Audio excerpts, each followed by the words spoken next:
Hello, this is Dr. Grande. Today's question is, can I analyze the case of William Leslie Arnold? Just a reminder, I'm not diagnosing you by this video, only speculating about what could be happening in a situation like this. If you enjoyed this video, please like it, subscribe to my channel, and consider supporting me on Patreon. I'll put the link to Patreon in the description for this video. First, I'll look at the background of this case, move to the timeline of the crime, then offer my analysis.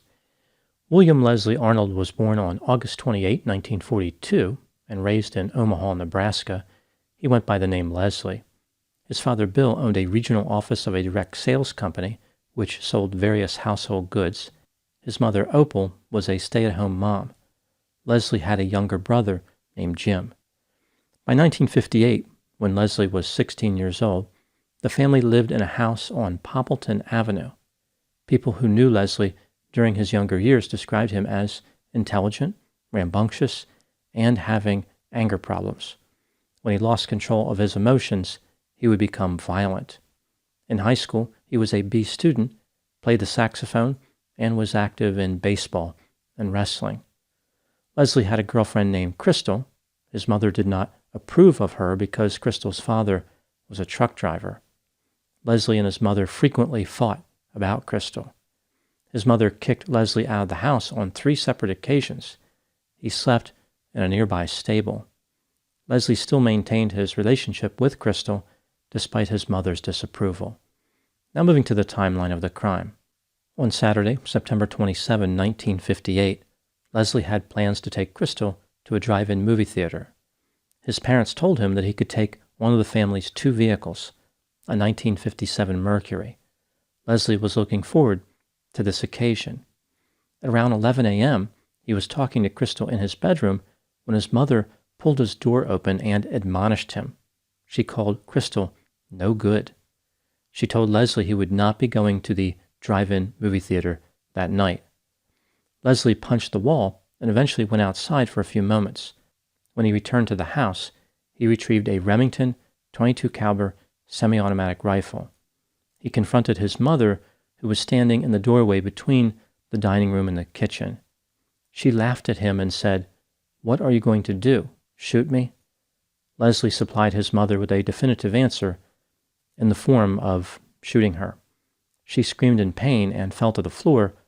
Leslie stood over her and fired 5 more times. Right after this, Leslie's father walked in the front door carrying grocery bags. After seeing his wife on the floor, he said, "What have you done?" His father tried to punch Leslie. He missed. He then briefly attended to his wife and once again tried to attack Leslie. At this point, Leslie shot his father 6 times. Both his parents died in the attacks. After about an hour and a half of being anxious and upset after the shooting, Leslie decided he was going to conceal his crime. He dragged the bodies of his parents into the basement. Leslie called a family friend named Rose Grossman and told her that his parents took a train to Wyoming to help his grandfather. Rose agreed to watch Leslie's brother, Jim. That evening, Leslie took his girlfriend to the drive-in. It was a double feature. They saw a comedy titled No Time for Sergeants. This movie had Andy Griffith and Don Knotts, and a low-budget horror movie titled The Undead. This was a terrible movie that was shot in a converted supermarket. In a strange twist, it would appear as though Leslie had killed to see the undead. The next day, Sunday, Leslie borrowed a shovel from a neighbor and buried his parents' bodies in the backyard of his house. On Monday, Leslie went to his father's business and opened it for the day. He told people about his parents' mysterious traveling adventure. Again, he said they went to Wyoming. Leslie's brother moved back into the family house. A few days later, he never suspected anything was wrong. Leslie's grandparents showed up on October 5, looking for his parents. After his grandmother called Rose Grossman, the friend who had watched Jim, Rose figured out that something wasn't quite right. On October 10, she called the police, who in turn interviewed Leslie. It didn't take long before he confessed. He showed the police the location in his backyard where he buried his parents. Leslie Arnold was charged with 2 counts of first-degree murder, but he was eventually offered a plea bargain. On June 2, 1959, he pleaded guilty to 2 counts of second-degree murder and was sentenced to life in prison. At that time in Nebraska, it was not unusual for killers to have their sentences commuted by the State Board of Pardons. Leslie needed to serve 10 years to be eligible for release. He was incarcerated in Lincoln, Nebraska, at the Nebraska State Penitentiary. Just 2 weeks after arriving, the notorious Charles Starkweather was executed at that same prison. He was the spree killer who inspired the 1994 movie Natural Born Killers. During Leslie's incarceration, he was described as a model prisoner. He earned his high school diploma, became a tutor, and frequently played the saxophone. In 1965, he was granted more freedom. He was allowed to live in a special dormitory which was outside the prison walls, but inside the fence. Despite the fact that things were pretty much going Leslie's way, like administrators thought he was going to be released soon, he decided to escape in 1967. He conspired with another killer named Jim Harding. The 2 men planned on escaping together. A recently paroled inmate threw a cardboard tube containing hacksaw blades over the prison fence. The men retrieved the blades, and over the course of a few days, they sawed through the bars over a window in a small music room. On July 14, 1967, the 2 men climbed through the window and ran 30 feet to the fence. They climbed over the fence and ran 450 feet to a car operated by the recent parolee who had helped them. Leslie and Jim took a bus to Chicago. The 2 men went their separate ways not long after this. Jim Harding ended up in Los Angeles, where in May 1968, a woman saw him in a bar and thought he looked a lot like James Earl Ray, the man who assassinated Martin Luther King Jr. and was the subject of a nationwide manhunt. The police arrested Jim and learned his true identity. He was sent back to prison, where he served 8 more years of his life term before his sentence was commuted. He died of cancer in 2008. Unlike Jim, the police did not have success in finding Leslie. There were many theories about what happened to him. Some people thought that he ended up in South America because he used to talk about how Brazil would not extradite fugitives back to the United States. As the years passed, many people connected to Leslie's case died. Finding Leslie was no longer a priority. Some people hoped that he found some peace and success. Others thought that he needed to be returned to prison because of the murder part. The debate was academic because nobody could find him. This would change in 2022 when a man in Australia uploaded his DNA profile to a genealogy website. Investigators figured out that he was the son of Leslie Arnold. They, of course, did not know that Leslie had a son. A U.S. Marshal from Omaha contacted the man and told him about his father's homicidal past. Here's what investigators learned about the life of William Leslie Arnold after his prison escape.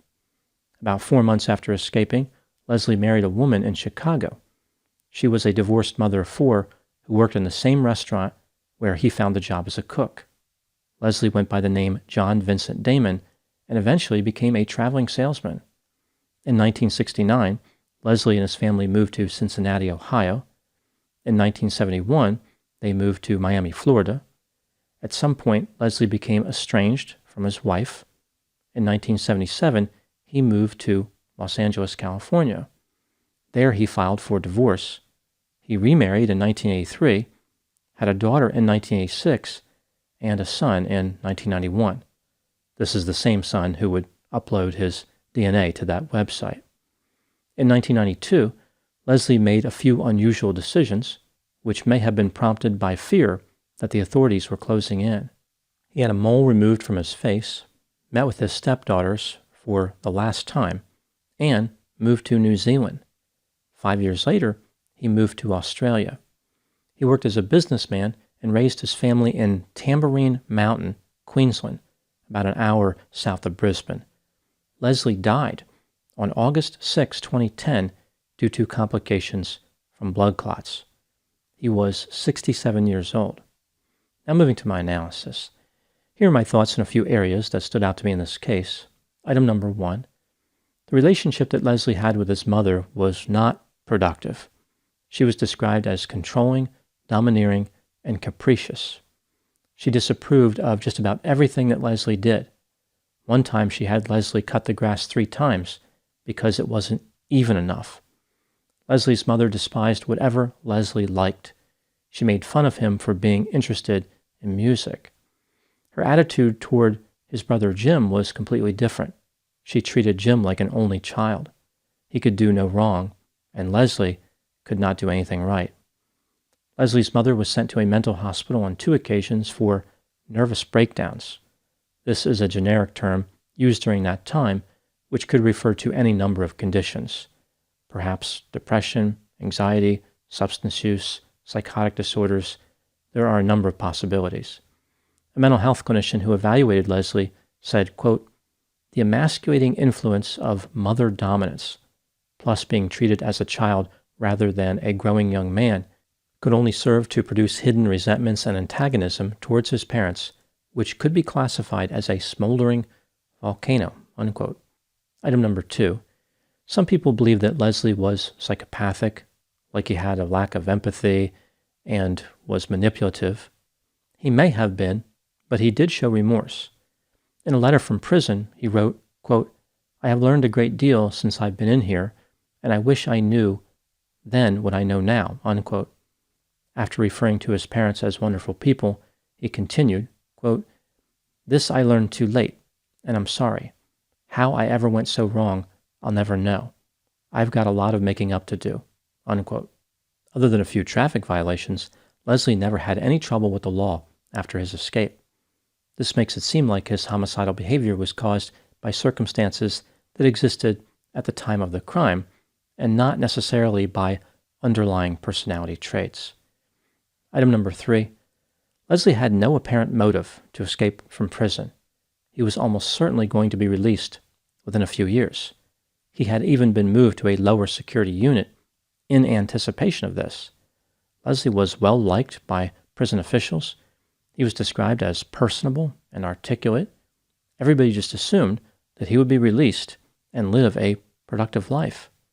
In many ways, he still did, albeit on the run from the law.